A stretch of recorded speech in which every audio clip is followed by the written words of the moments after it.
right, welcome everybody to the panel on Nordic Magic. We will talk about energy transition and sustainability in the northern region of Europe.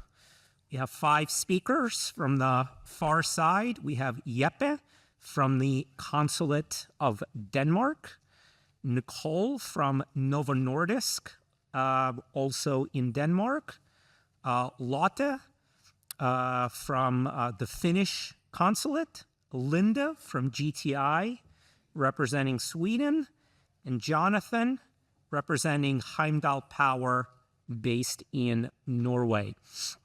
I'm Pavel Molchanov from Raymond James, the moderator.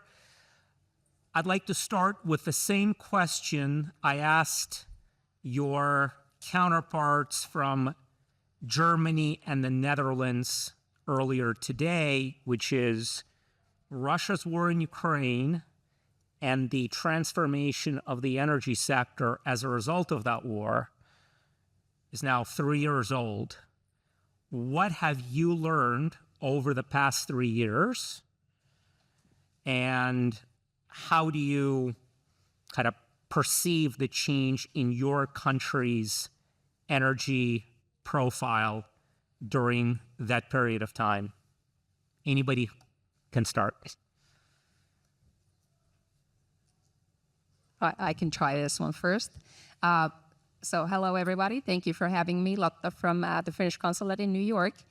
I was here last year and loved it and very happy to be back. I would like to start by saying that Finland supports Ukraine and Ukraine's independence and a lasting and just peace agreement. So that's the main message, hopefully very soon. But in general, Finland has done pretty well with the energy crisis. One key component for this is that we luckily started the green transition in time. A lot of this is in investments into wind power and then also clean nuclear energy. So those are 2 big pillars for us. And then kind of what we have learned is that definitely looking very critically at any kind of energy dependency with Russia, in regards to Russia. And we're pretty much at zero, ramping up domestic production EU-wide and preferably renewable energy. And then also just caution in the future when hopefully there is peace, but still looking at the energy dependency with Russia with completely new eyes. And I also want to mention that kind of we have a bit of a scary neighbor at the moment. So Finland shares a very long border with Russia. So of course we follow what happens in Ukraine very closely. But still we've been able to kind of keep Finns feeling secure and safe throughout this aggression. So this has been very much focused on kind of the stability and equality and trust that we have built in our society. Thank you. And maybe I can continue. Thank you for having me as well. My name is Linda, and GTI stands for Green Transition Initiative, and we are supported by 4 governmental agencies from Sweden. So I have my office at the embassy in Washington, D.C., and I agree with a Finnish colleague here. We stand with Ukraine. And the learnings actually started more than 3 years ago. It started in the 1970s with another war. And that war increased the oil prices and caused an oil crisis, an energy crisis in Sweden, which caused us to build out the energy system. We both had information campaign, we had energy rationing, and we built out district heating. We worked on the demand side, new building codes, and making sure that the envelope is, so you need to work on both sides. But we also started with building out the nuclear. And Sweden now has almost fossil-free energy mix from the electricity side. So I think that lessons learned and to reduce the dependency, and energy and electricity is not only for heating and things like that, but it's also a security matter. So I stop with that. Yes, for Norway, they didn't do so bad because they have a lot of hydropower there. But I think one of the key takeaways in the last 3 years is that you need multiple energy sources and not just one energy source. Yeah, you can hear me. Hi, everybody. Thank you for staying in the late afternoon hours. My name is Jeppe from the Consulate in New York. I actually just arrived 3 weeks ago to the US. Before that, I had 3 years of posting in Warsaw. So the war have been very close to the efforts I have been doing in diplomacy. Denmark also, like Finland and Sweden, stand along with Ukraine and support them massively to also to develop their sustainable energy infrastructure when the war eventually will finish. In Poland, we have been collaborating with Norway and also Denmark and Poland, opening the Baltic pipe, because as you are referring to the crisis in the beginning of the 70s, were also entailing a shift in energy policy in Denmark as well, and to get independent of fossil fuels. Now it's another reason to get independent of fossil fuels, but it's still a momentum of changing, and that have been the case in Poland. Eventually, it will be the same in Ukraine, to transform the sector in the agriculture in particular I have been dealing with, transform the sector so it can utilize the biomass potential that we have in some of these big agricultural countries. Eventually that will be possible in Ukraine, and they have a potential of delivering up to 20% of the overall gas energy necessity by organizing and utilizing their biomass potential effectively. So that's it for now. Yeah. Okay. Let me touch on the theme of electric mobility. And Jonathan, I'll start with you, because Norway is the only country in the world as of this year where 100% of car sales must be electric by law. How has Norway, one, convinced enough consumers to actually do that, and number two, develop the infrastructure to enable charging on a sufficiently large scale? Yes, so building the infrastructure is one of the main driving points. All the incentives in the world to get people to buy EVs won't matter if they have nowhere to charge them. So that there was heavy investment into the charging infrastructure. To convince people to buy the EVs, Norway takes more of a stick approach than a carrot approach. They basically mandated that certain percentage of cars sales needed to meet a certain benchmark, and they just increased it up to 100. But that never would have worked if they hadn't built the infrastructure out.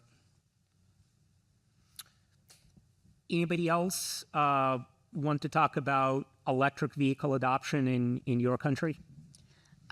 I follow Norway then. We are after you. You have much more penetration. We have only, this new sales is like 55% electric or hybrid. But I wanted to add the heavy sector, buses. I think that public transport also need to be electrified, and it's also picking up with that in Sweden. So the buses, the newly registered buses, 32% of them are now electric. And in Sweden, it's not that big country, but we have 1,300 electric buses running around as well. Yeah, I'll add a few things as well. We're about at 50% as well with new vehicles being plug-ins. But what I wanted to mention is also, I think in Europe and in the Nordics, moving away from cars in general and embracing other ways of transportation, and also looking at the bigger picture of not just EVs versus gas-operated vehicle, but also looking at the recycling of those, utilizing AI and machine learning to make sure you utilize, let's say, a spent battery. And then also one key element, especially when you look at the Nordics, where you often might worry about the cold climate and how your car is going to perform when it's electric. We have a company that's also very big in the US called Vaisala that's been now recently studying how you can increase the predictability and remove that barrier of taking into account the weather, but also altitude. And that tells you how far you can get when you are, let's say, in New Mexico or in Minnesota in January. So that's a very cool new development as well. Well, in Denmark, having been living abroad for some years, it's funny to come back and see your own country as an observer. You can see the amounts of electric cars have increased significantly the last couple of years. In the beginning, I think Norway and Sweden were leading. When I went to those countries, I would see there electric cars all over.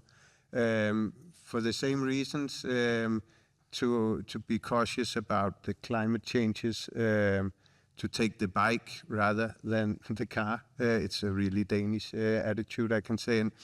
And in the beginning, the government supported a tax reduction when buying electric cars that have been phased out, so it's not valid any longer.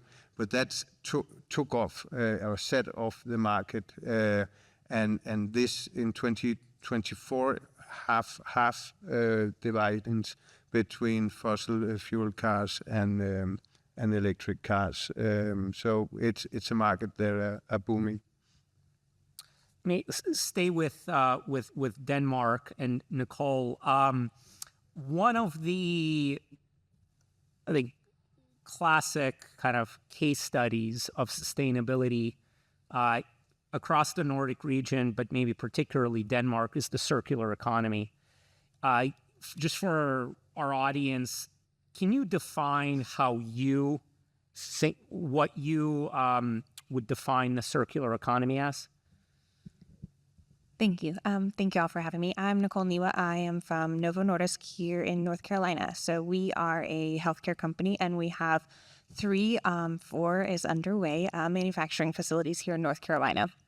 And so with that comes a very large workforce, a lot of materials needed to make those life-sustaining medications. And so as a part of that, we try to be a zero impact. We have an entire circular for zero goal. And that started in Denmark, where our company is based, and that has been brought into our U.S. facilities as well. And so for us, bringing the circular economy over is following that model, but making it look like North Carolina. So in Kalundborg, where we have one of our manufacturing facilities in Denmark, there are 17 different entities, and they join together, and they are of varying industries. There's an oil rig there. There is it's an oil refinery. There is a window factory, like different things. And what they do is they share resources. So one company's waste energy powers another company. Waste steam from our facility goes into warming houses in the area. And then water is circulated through 6 different facilities used in various ways before it goes for pretreatment. If we could do it twice in North Carolina, I would be ecstatic. And so that is one of the goals, is to see how we can alter that idea of circular economy and bring it here. Tomorrow, we're going to talk a little bit about partnering together in different industries for economy of scale. And so one of our goals is to take waste streams. And so our product is made from yeast cells. We make medicine similar to the beer process, and with that comes wasted yeast cells. And so you will take those cells and you can put them in a biogas facility along with, say, sweet potatoes from the agricultural industry. And that can be used to make methane, and that methane will be captured and it will power our boilers. And then that CO2 will be captured out of that process and given to the beverage industry. And then that product that comes out of that is a very cool organic fertilizer, and that can be given back to the farmers. And so circular economy is basically trash to treasure. It's one person's output can become another person's input. And I think we're not doing a good enough job of that here, but as we continue to grow in North Carolina, like in the Triangle region, there's 830 biotech companies, and that's just one industry. So if you can partner across the various industries, we've got an amazing way to bring that circular economy to North Carolina. And so with that will come other businesses, other countries being interested in investing, and then other sources of renewable resources. Nicole, when Novo Nordisk began doing this in Denmark, was it in the context of a government mandate, or was it just a business decision? It was a business decision, and it was for the survival of the area. They were very concerned that one industry would take all the resources and it would not be able to survive as an area. And so here, if you think about it, we need to do this in order to continue to grow. Like, we've got this amazing structure in place with amazing universities and amazing students that we can bring into the fold. And it'll just continue to grow and grow and grow if we can continue to create these new businesses and this new sustainable effort here. So it's a business decision, but it's also, for us, it's the right thing to do. Anybody else want to comment on circular economy or recycling? Please. I think this circular economy is something I think that all the Nordics embrace. And in Finland, with kind of this sustainability and technology is embedded into us, so it comes very naturally. I really like what you're saying, that it's the right thing to do, but also it makes business sense. But just kind of this also combined with this kind of thrifty mindset that Finns like to have. But it really is the same thing, taking something that had no value or was a cost to you and bring value from that. And I'd like to mention, because Finland is very much known, and most of the products that we bring into the US is pulp and paper, forestry.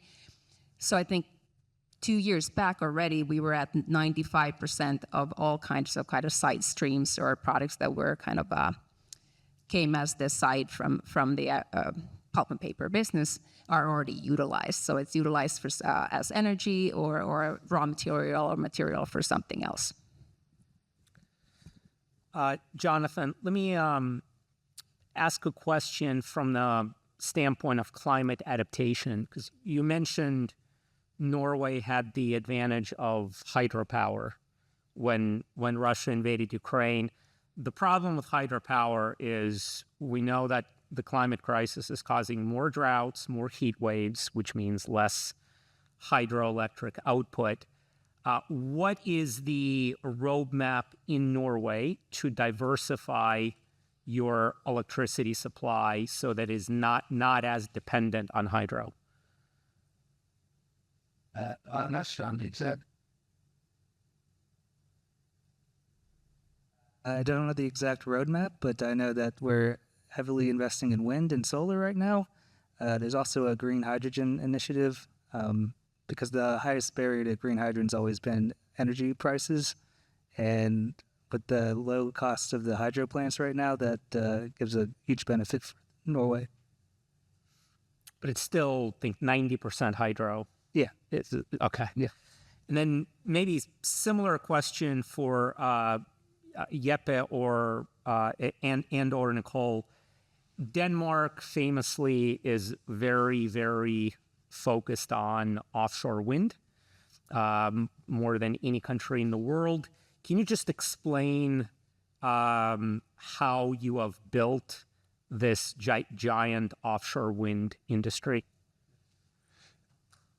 I will do, but if I can just add something to what Nicole said concerning the biogas, because just to underline the scale of its potential. Because I'm super happy I can sit next to Novo Nordisk, knowing that Petersen, another Danish company, that the two companies present here in North Carolina, really, to my best, doing a really good job.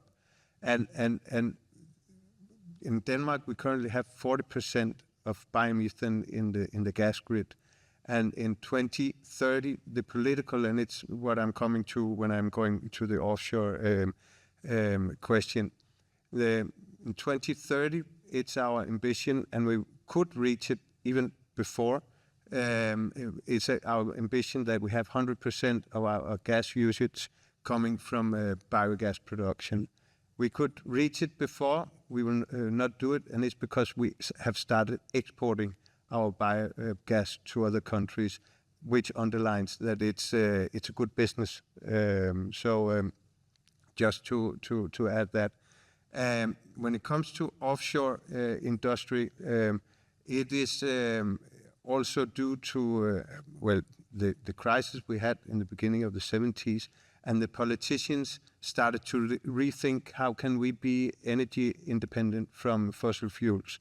And at that time we had some hippies that had some windmills, and they started to collaborate. Their good ideas were brought into to universities. It was scaled up, and because of ambitious planning, we now have 17 offshore wind parks around Denmark.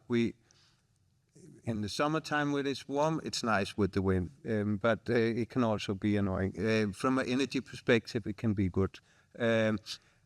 However, despite the fact that we have been developing these parks, I think we are in a moment right now in Denmark where we have been surprised. We have been one of the biggest planned energy projects with offshore wind in the North Sea.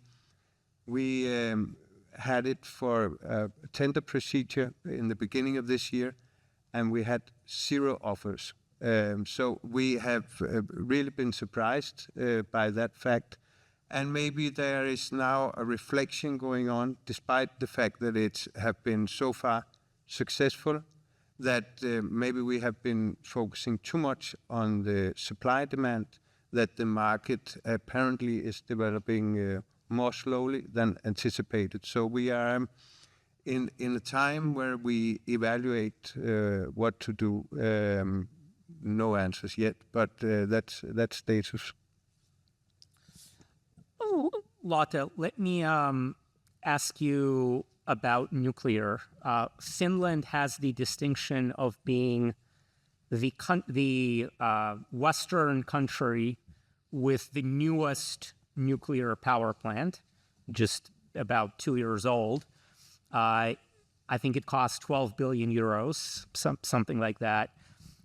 What have you learned from the experience of building that project at a time when much of Europe, including our German friends earlier today, have been shutting down their nuclear industry? Well, first of all, it was very delayed, the opening of the nuclear power plant, but we were very lucky with the timing because it was right around when Russia invaded Ukraine. So we desperately needed the energy source coming from there. It's about 40% of our power is from nuclear. We're looking at being carbon neutral by 2035, so in 10 years. And this is a big part of our plan. It's a key component for us to have this kind of energy source that's reliable and clean. But what makes this very exciting, first of all, it's very heavily supported in Finland, and by this I mean by the community. So there's not a lot of people against nuclear. Nuclear power used to be a different story decades past, but now it's kind of a non-issue.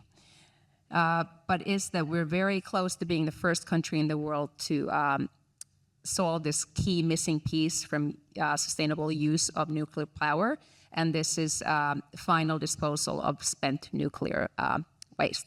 So at the moment they've been working on this for decades, I think about 20 years, But they're now, it's a huge process. It basically is buried, I think it's 5 football fields deep underground, and it's going to stay there. But they're now testing it out and testing it with kind of dummy nuclear waste material. And this has brought a lot of attention internationally as well. They've hosted delegation visiting, and this is something that we're very excited about. And then also our energy company in Helsinki, our capital, is now embracing small modular reactors, and they have started working with a company called Steady Energy, also working in the US, but really looking to bring a small SMR into our capital to provide heating. So that's definitely another interesting story. And what makes it even more interesting is that this Helen, the energy company in Helsinki, used to be fossil fuels only. And I remember these kind of big heaps of coal when I was growing up, and they just closed their last coal plant and are really embracing renewable energy and now SMRs. So that's something that's very cool. They kind of went against what was bringing value to their shareholders and turned the story around. And Linda, maybe to you, Sweden is the other Nordic country that has a significant nuclear industry. Maybe just give an update on that. Yeah, so it was built out then in relation to the previous crisis. So we have now 29% nuclear, but we have 41% hydropower and 19% wind and actually some solar. We won't believe it, but we have some sun. And so we have a diversified mix, and I think that's good. And the current administration in Sweden, they want to open up again for nuclear power to develop that. I don't know if the support is as strong as in Finland by the citizens, but they are now investigating and proposing different financiation model to handle the risk and the investments, both in terms of loans and fixed prices and so on. So that's a bit of an ongoing debate between the government and the researchers. Let me turn to the structure of the electric grid. One of the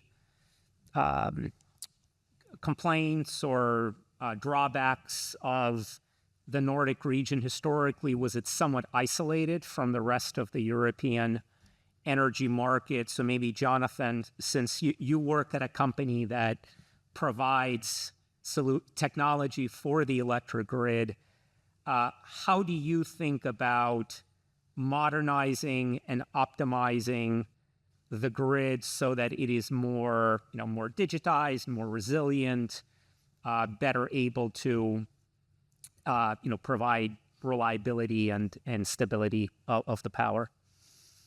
Yes. So to meet the growing demands in energy, the grid's going to have to be completely digitized.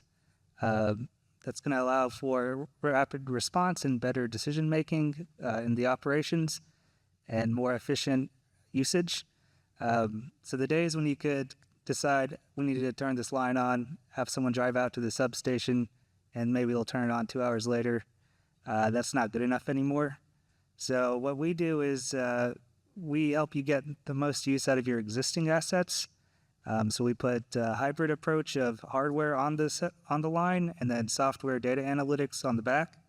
And that allows you to get more capacity out of your lines, and it allows you to forecast the next 10 days ahead, so you can plan better and decide, which lines and which generators you need to have running at which time periods. So really digitizing the grid is going to allow for faster reaction and more flexibility, and that will lead to better efficiencies and more reliability. And geographically, where has your technology been utilized? So we're in 19 countries. We started in Norway, and about 3 years ago, we broke into the U.S. We're mostly in the Pacific Northwest here in the U.S. right now, but we're constantly growing. Maybe for anybody else who wants to talk about the electric grid where you live and how it is being modernized. Yeah, we have green hydrogen that where you can say we have political ambitions, but it's going more slowly than we have hoped for. Speaking about infrastructure, it is EU ambition that we work more cross-border, and as part of that, Denmark and Germany have planned to open a pipeline for transporting green hydrogen from Denmark to Germany. That project have been decided to postpone it 3 years. So it must indicate that the development is not going as fast as we have hoped for, and it's because there is insufficient demand from the market. It's more difficult to transform it into market condition than first anticipated. Please. Sorry. I just wanted also to stress that we have an interconnected energy market in Europe. So we actually export energy from Sweden to sometimes to Finland, and sometimes Finland export to us. So I think that's something that is maybe not as known here. That's something different in that way. But also there is ongoing work to see if you can have energy communities. But this is more like on pioneering stage, so not validated yet, but to see if with a new, that in communities you can optimize, and then with more renewable energy, you can do optimization locally. So we'll see what that will lead us in the future. Yeah, I wanted to jump in on the hydrogen comment. Yes, we also have many delays with the market readiness regulations and cost, but there's hope kind of from emission regulation with air traffic and marine traffic and the industrial production that is going to pick up in the upcoming years. We do have a company, P2X Solutions, that began their commercial production with green hydrogen, a 20 megawatt plant, and they're hoping to expand to 1 gigawatt by 2031. And I wanted to bring up other example of green hydrogen and something that's happening in the US, a Finnish company called Hycamite, which produces low carbon hydrogen together with their industrial companies. And what's very exciting is as a byproduct, they get solid carbon. So this is something where it brings a new value into this, and it can be applied to battery production, electronics, conductive materials. So this is something where you can get the energy at more kind of low carbon option, and then you get some more value from this actual byproduct. So I think this is something that's very cool. Also, with electricity, we're pretty close to 100, like 95, 98, with being clean energy. Where we need work is the industrial side. So that's why innovations like this is very exciting for Finland as well. And really just long distances, and it gets cold as well. So we need to heat our country and our homes. So that's where we need some more new innovations. And May I continue on the hydrogen? sure, please. In north of Sweden, we have much of hydropower, and one way is also using the green hydrogen is to decarbonize the industry production of steel. So that is we have two big projects in Sweden, Hybrid, and the other was called H2 Green Steel, but they have actually changed name to Stegra. But both of these are ways of trying to decarbonize the heavy industrial processes as well. Since we touched on water, Nicole, let me kind of go back to the circular economy topic. We do not generally think of the Nordic region as water scarce, but I think everybody needs to kind of be mindful of water conservation and using it in a sensitive way. Can you talk about Novo Nordisk in your experience with water supply management? So you talk about Nordic countries not necessarily having a water scarcity. We are a coastal state in North Carolina, and no one told me when I took this job I would talk about water every single day. So it can happen to anyone. So in the Triangle region, you have a lot of folks here that have heavy water consumption. And so there's a concern to make sure that as our population grows, to support all the new industry coming in, you want to make sure that there's a balance there. And that's heavily weighed on the municipalities and the governments here to make sure that they are delivering on those water sources. But that also needs funding. And so it's a partnership between industry and the municipalities and the local governments to make sure that you have the water ability. Like we never plan to have a pre-treatment facility, but a lot of manufacturing facilities in the States have to have their own pre-treatment facility in order to be, good stewards of water and good use to your neighbors. But some of the things that we do is we go through every single one of our processes and we see how we can reduce the waste, how we can reduce the water use, how we can reduce the natural resources that are going into the processes to be as efficient as humanly possible. We call it C-lean, so lean manufacturing, but it's current lean manufacturing. And so every day there's new processes, there's new students that we bring in through the co-op programs, and they use this as their thesis projects. And they're like, how can I make this process more efficient? How can I make manufacturing better for the next generation? How can I automate this process so that we're not wasting water in the process?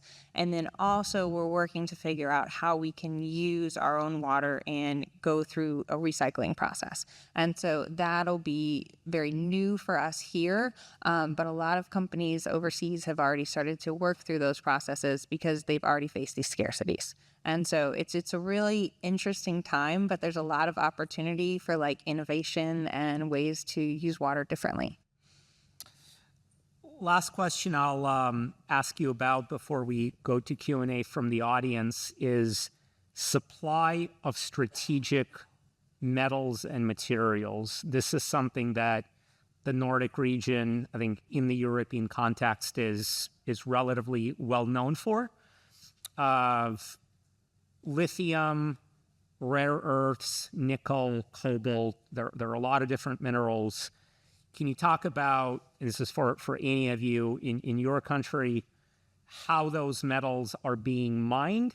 And if they're not, what is the strategy to develop these resource industries?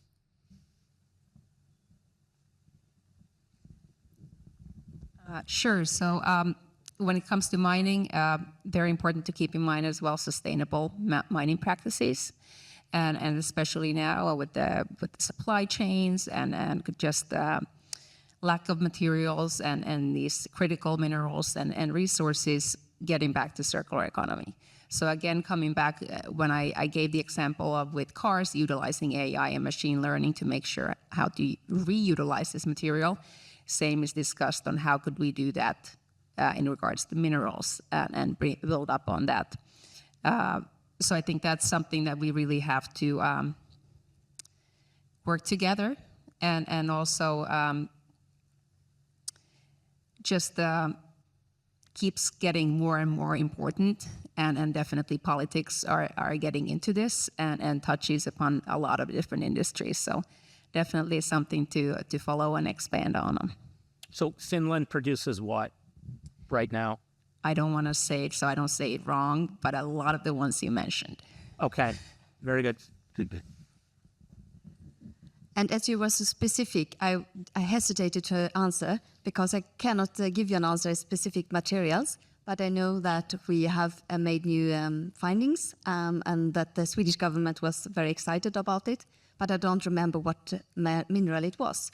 But the mines that we have in north of Sweden, I would say that what strikes me when visiting them is not maybe the critical mineral or the E in the ESG, it's actually the way they are operated. So they are operated with electric machines. There needs, in some areas, no people to be.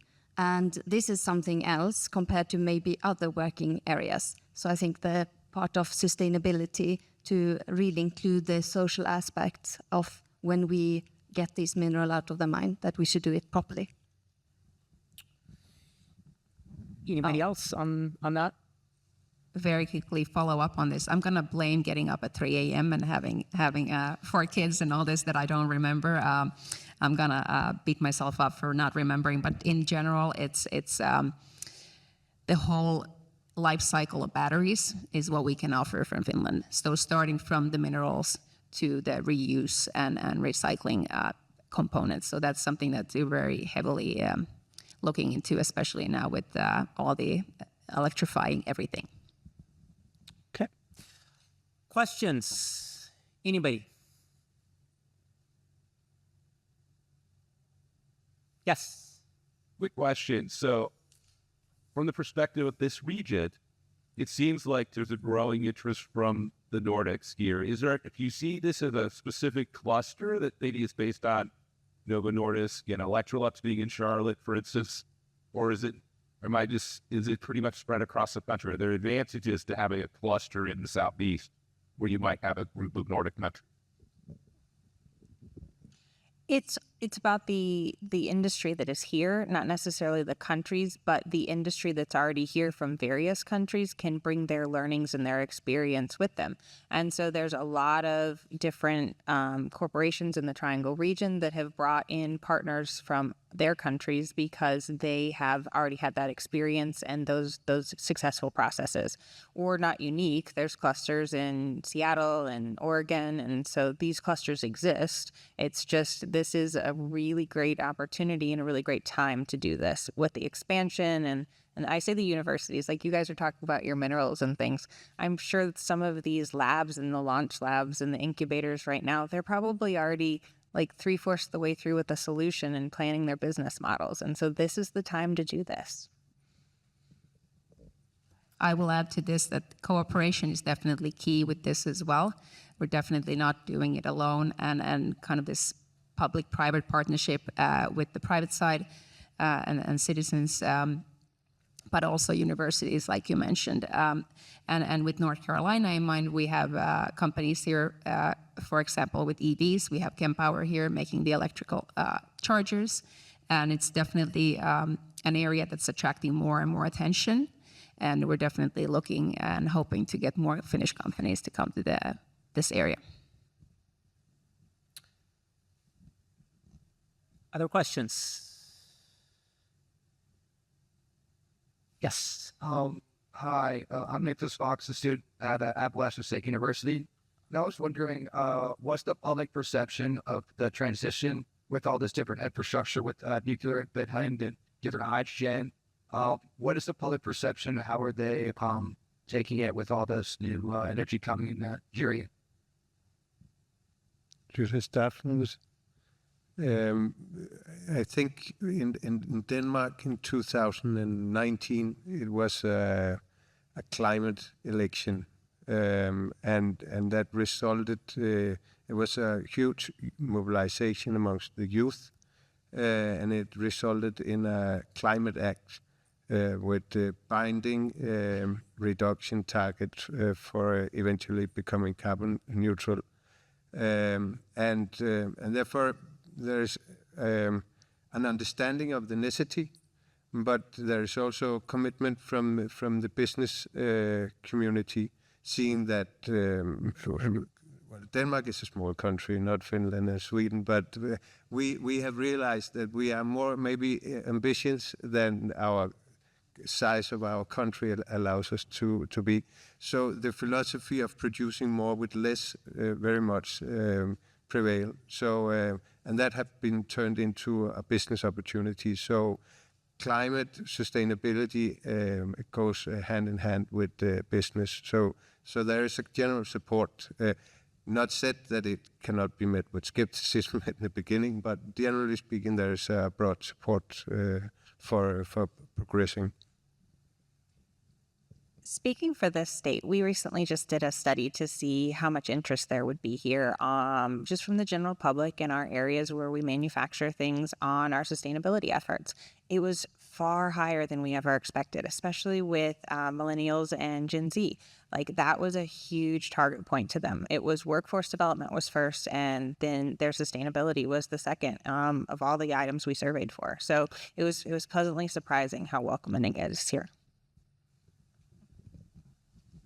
Yes, so from Finland's point of view, I mentioned the project of final stages of figuring out spent nuclear fuel storage, and I think they had like many town halls, but pretty much nobody showed up. It was like, okay, and it's one reason is that they're used to nuclear power. They have had their nuclear power plant there for a long time, so it's kind of like, they're coming.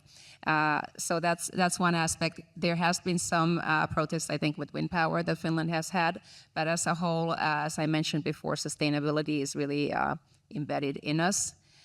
So these projects, like I mentioned, getting rid of coal and embracing renewables and new innovation is something that we really need to do as well to reach our very advanced climate goals. And something I have to mention at the end is we were again elected as the happiest country in the world, which doesn't mean we're running around happy, smiling, but it's more of kind of contentment and this trust to government. And that shows in issues like this as well with energy, on trust that the government and policymakers and the energy companies are doing what's best for us. So that's something that's really part of us. And have to say, this is all kind of top 7. We're all in the top 7 here, so it's all good. But you beat Denmark for the second time in a row, so... Yeah, we also feel us beaten, but we are, as you said, in the top, all of us. And I just wanted to add on the community engagement. Another perspective of that is in Sweden we have is governmental supported organization called Fossil Free Sweden, and it's actually created 22 roadmaps. But it's not the organization; it's the industry themselves. So the industry wants to do this. And this is the same as you mentioned from Novo Nordisk. It's a business opportunity. They also look into the future and they want to be in business in the future. And therefore, they also make these roadmaps. Jonathan, anything on that? No, I don't have anything. No, it's okay. Let me wrap up by touching on another kind of linkage between your region and our community. So in the Mid-Atlantic, to some extent North Carolina, even more so Virginia, the development of data centers, particularly for AI, is getting a huge amount of attention as it relates to electric power demand. I know that maybe particularly Norway, but I think to some extent everywhere in Northern Europe, there is development of data centers as well. Talk about what you've learned from that infrastructure build out and how your country is learning to manage the increase in electric load as a result. Yeah, so the largest constraint to building data centers is you have to have the transmission capacity in the area that you want to build the data center. So I know in Virginia, they have the transmission capacity. That's why everything's growing there right now. In other states where they don't have it, even if the power is cheaper, they just can't do it for several years while they upgrade their systems. So I assume it's similar to Norway. We don't have Iceland here, but if we did, that would be interesting too. Yeah, in north of Sweden, we have cool climate and we have hydropower. So that's where we would put them due to the transmission part of it. And that's also been a bit of investments from foreign investors in north of Sweden in data centers. So obviously cool climate as well, so you don't have to cool the data centers as much. But we've gotten quite many investments, and I think there's new ones announced as well. But again, coming back to circular economy, very much embraced, utilizing the heat from the data centers to heat our cities. So that's something, there's no waste energy, no waste heat. So that's something that's very exciting and embraced. Yep, I think it will add. The same. There have been some huge investments in Denmark from American companies the last couple of years, but obviously because there's good possibilities for storing the data, but I don't know more than that as such. Maybe Nicole, how does Novo Nordisk use AI as a business?